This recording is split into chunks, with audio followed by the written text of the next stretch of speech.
안녕하세요. 법대로 내 맘대로 박찬계 법무사입니다. 구독과 좋아요는 제게 큰 힘이 됩니다.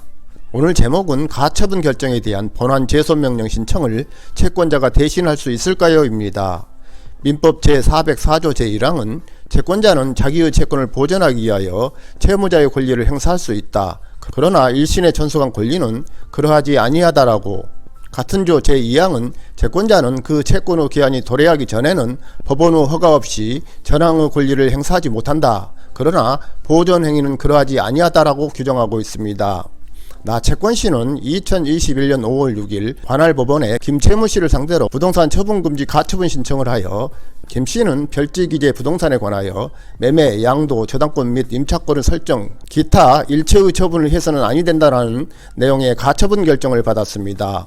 그 후 오 대희씨는 김채무씨의 채권자로서 김씨를 대의하여, 즉 김씨를 대신하여 나 채권씨를 상대로 관할법원에 이 처분금지 가처분 결정에 대한 본안 제소명령을 신청하였습니다.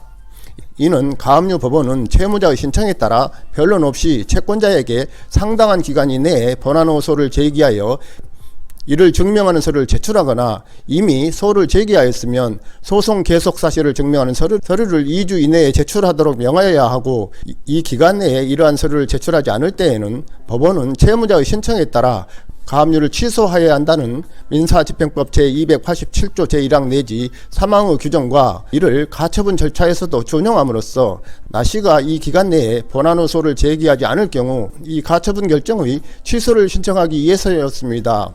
이에 대한 재판에서 제1심은 가처분 결정에 대한 제소명령 신청은 가처분 결정에 대한 소송법상의 불복 방법에 불과하여 가처분 이의신청권자인 가처분 채무자만이 그 신청인이 될 수 있을 뿐, 가처분 채무자의 채권자가 채권자 대의권에 의하여 행사할 수 있는 권리가 아니므로 결국 신청인은 이 처분금지 가처분 결정에 대한 본안 후 제소명령의 신청권이 없다.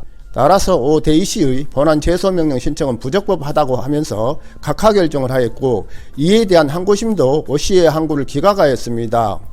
오 대희씨의 재항고에 따른 재판에서 대법원은 가압류 결정이나 가처분 결정에 대한 이의신청은 그 결정에 대한 소송법상의 불복 방법으로서 이미 개시된 가압류 가처분의 소송 절차에서 그 소송을 수행하기 위한 절차상의 권리에 지나지 않는 것이므로 그 소송 절차의 주체인 소송 당사자 또는 그 일반 승계인이나 소송에 참가한 특정 승계인만이 그 권리를 행사할 수 있다고 보아야 한다.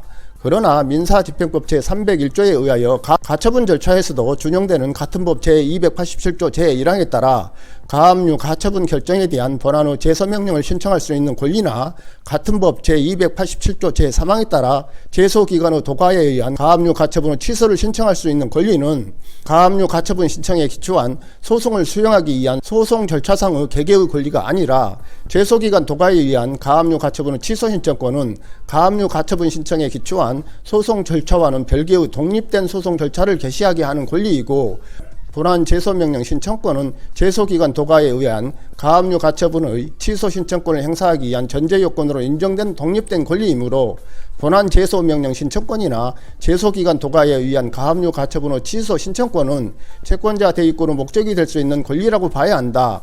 따라서 하급심은 가처분 결정에 대한 본안 제소명령의 신청권에 관한 법률을 오해한 입법이 있다고 하면서 제1심 법원의 결정을 취소하고 이 사건을 제1심 법원으로 환송하였습니다. 이에 따라 오 대희씨는 김채무씨를 대의하여 나 채권씨의 부동산 처분금지 가처분에 관한 본안 제소명령을 신청할 수 있고, 나씨가 본안 호소를 2주 이내에 제기하지 않는다면 또다시 김씨를 대의하여 이 가처분 결정의 취소를 신청할 수 있다고 할 것입니다. 오늘은 여기까지입니다. 감사합니다.